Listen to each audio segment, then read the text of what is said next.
पवन सिंह को भी वहां से टिकट मिल रहा है, उस पर इनका क्या प्रक्रिया है, क्या ये कहना चाह रहे हैं? पवन जी को टिकट मिल रहा है। मुझे तो लगता है कि किसी को टिकट मिले, मेरा एम और लक्ष्य वही है, एक ही है, मिथिलेश तिवारी, नरेंद्र मोदी। तो मुझे सामने कौन है इसकी चिंता मुझे नहीं है, मेरे पार्टी को नहीं है, हम सभी कार्यकर्ताओं को नहीं है। हमारा बस एक ही लक्ष्य है कि 400 पार। आज गोपालगंज भारतीय जनता पार्टी के कार्यालय में गोपालगंज के ही रहने वाले मिथिलेश तिवारी जी को जो भारतीय जनता पार्टी ने बक्सर का उम्मीदवार बनाया, तो पूरा यहाँ स्वागत के लिए हमारे भारतीय जनता पार्टी के कार्यकर्ता सब आए थे।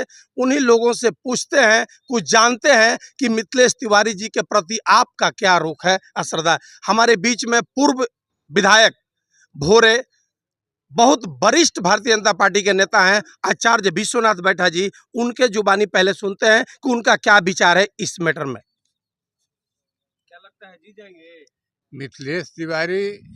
मैंने तो मीटिंग में भी कहा कि उगता हुआ सूरज है, वो जाएंगे और विजय श्री सुनिश्चित है। वहाँ से जीत करके आएंगे। हम कार्यकर्ताओं के मनोबल को बढ़ाएंगे और भारतीय संस्कृति को सींचने का काम करेंगे, राष्ट्र को मजबूत करने का काम करेंगे। बहुत खूब, बहुत खूब। आप? मिथिलेश तिवारी जी गोपालगंज में और बहुत पहले से भारतीय जनता पार्टी में कार्यरत हैं और एक कर्मठ और एक सुयोग्य नेता पहले से सिद्ध रहे हैं।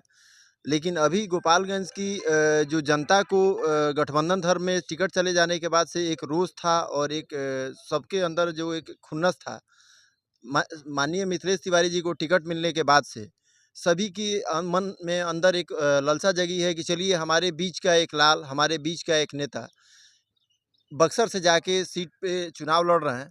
तो शुरू से वो सुयोग्य हैं और बक्सर और गोपालगंज दोनों जगह की वो चिंता करेंगे और वो एक अच्छे नेता सिद्ध हुए हैं और आगे भी होंगे। भाजपा के दलित नेता जो हमारे बीच बहुत मिलते जुलते हैं, जन कल्याण के लिए बहुत काम करते हैं, उनको थोड़ा सा जाना जाए कि उनका क्या विचार है। आपके बीच के ही एक नेता को जब वहां से उम्मीदवार बनाया गया है, तो इनका क्या प्रतिक्रिया है? देखिए, यह गोपालगंज आप जिला, अपना पहले नाम बताएं। हम जगदम्बा राम है, जिला उपाध्यक्ष हैं गोपालगंज के।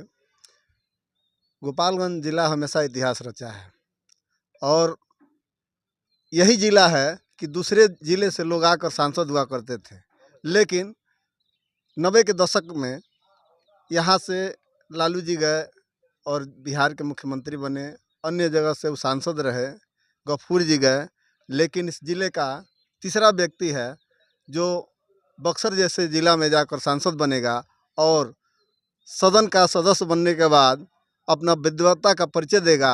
पूरा दुनिया देखेगा कि ऐसे विद्वान एक सांसद आया है और हमको लगता है कि वह सांसद ही नहीं, मंत्रिमंडल में भी शामिल होंगे और बक्सर क्या गोपालगंज के लोगों का मान सम्मान बढ़ाएंगे, बिहार का मान सम्मान बढ़ाएंगे और विकास पुरुष साबित होंगे। हमारे बीच में युवा नेता भी हैं जो भारतीय जनता पार्टी के बहुत माने जुझारू कार्यकर्ता माने जाते हैं। इनसे हमारा एक क्वेश्चन होगा। सुनने में आ रहा है कि पवन सिंह को भी वहां से टिकट मिल रहा है, उस पर इनका क्या प्रक्रिया है, क्या ये कहना चाह रहे हैं और मिथिलेश जी के प्रति इनका क्या सुझाव, रुझान और क्या कहना चाहेंगे आप? देखिए, जैसा कि आपने कहा कि पवन जी को टिकट मिल रहा है, मुझे तो लगता है कि किसी को टिकट मिले, मेरा एम और लक्ष्य वही है, एक ही है, मिथिलेश तिवारी, नरेंद्र मोदी। तो मुझे सामने कौन है इसकी चिंता मुझे नहीं है, मेरे पार्टी को नहीं है, हम सभी कार्यकर्ताओं को नहीं है। हमारा बस एक ही लक्ष्य है कि 400 पार और बक्सर में मिथिलेश तिवारी को कैसे एमपी हम लोग बनाएं, इस लक्ष्य के साथ हम लोग काम कर रहे हैं। अब सामने कौन आता है इसकी चिंता हमको, हमारे भारतीय जनता पार्टी कार्यकर्ताओं को नहीं है। रही बात लड़ाई, देखिए नरेंद्र मोदी के आगे कहीं कोई लड़ाई नहीं है इस देश में और इस पूरे दुनिया में। बस एक ही नाम है जिसका नाम नरेंद्र मोदी है और वो जिस रथ का सारथी होगा जिस रथ का बागडोर नरेंद्र मोदी के हाथ में है, वो रथ कभी डगमगा नहीं सकता, कभी हिल नहीं सकता, और अंतिम विजय उस रथ को प्राप्त होगी। इसलिए कहीं कोई डर नहीं है, कहीं कोई संशय नहीं है।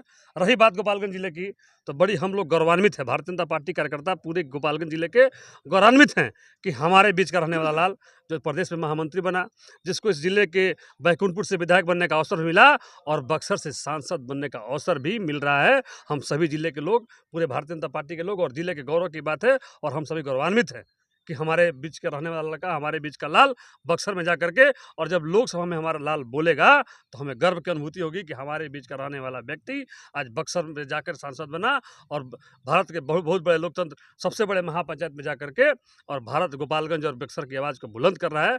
हमको भी गर्व होगा, इसलिए कहीं कोई विषय नहीं।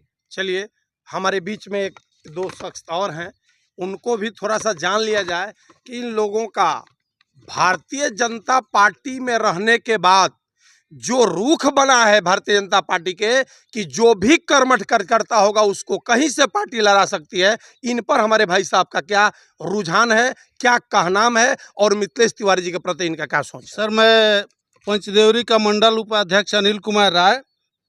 सर, मैं इस गोपालगंज के धरती का दुर्भाग्य कहूँ या सौभाग्य कहूँ, जिस भूमि से कई कई मंत्री संतरी और 3 मुख्यमंत्री देने का काम किया, लेकिन मन में निराशा ही निराशा रहा। लेकिन अब माननीय मिथिलेश तिवारी को देख करके मन में एक आशा की किरण जगी हुई है। और इसी के साथ कहना है, गोपालगंज संसदीय क्षेत्र का है बहुत बड़ा मलाल भाजपा कार्यकर्ताओं का।